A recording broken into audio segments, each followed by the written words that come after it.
Iron Lung popped up in a friend of mine's feed and would work itself towards me. It was posted on our Discord server, and as a group we searched for volunteers. Sadly, our friend with a fear of the ocean wasn't up for it, but I gladly was.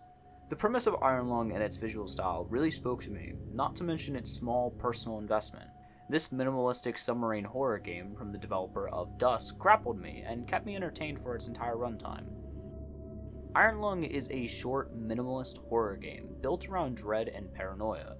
It takes place underwater inside a fortified submarine and tasks the player with researching a unique biome. Along with nerves of steel, the player will use basic geometry and navigation skills to find and capture information in the sea.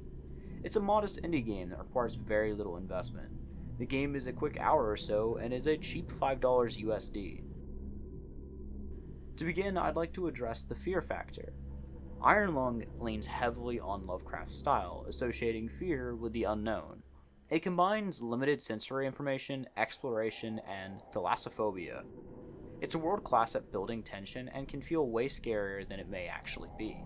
Furthermore, Iron Lung immediately makes itself foreign with its setting. Iron Lung takes place in a dystopian future, and the entire game takes place on an alien planet and a blood sea. The whole experience is instantly hostile and unforgiving in concept. The sub is equally unfamiliar. This isn't my first time piloting a submarine in video games. After barotrauma, you'd think I could handle a few bells and whistles, so it's hard to see a submarine with a bell and a whistle. There are very few gizmos on this sub. There's a radar or sonar, and a camera for visual information. There's a dial for alignment, and 2 buttons for forwards and backwards acceleration. The amount of information and control is minimal. As crazy as it sounds, Iron Lung is severely more intimidating than managing a nuclear submarine in barotrauma.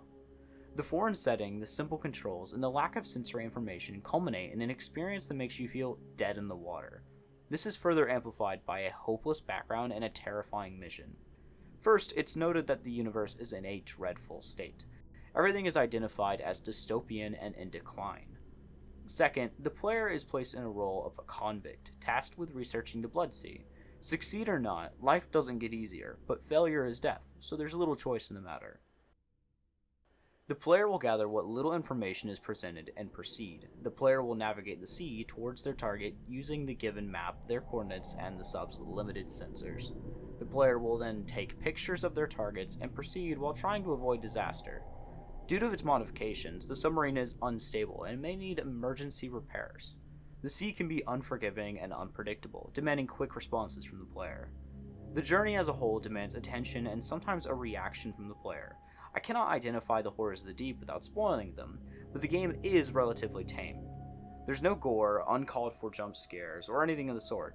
It emphasizes its suspense, thalassophobia themes, and blood to achieve fear, and I'd argue it succeeds. Overall, it got 2 good scares out of me, and a consistent feeling of uneasiness or even dread. It was a cheap and swift adventure, and I'm glad my money went towards something entertaining and scary. I'm also pleased that I was able to support a smaller creator. With all the scandals and abuse of both staff and audience, indie games seem to be the safest bet, especially when greeted with updates like this. The developer is both honest and open with his followers. If you have the money and time, not to mention the courage, this is a solid title I'd recommend to anyone. I look forward to trying Dusk and the rest of Dan Szymanski's work. I hope I pronounced that right. Thanks for coming. If you're looking for more content, here's a video by Mara about water levels and thalassophobia. Thank you.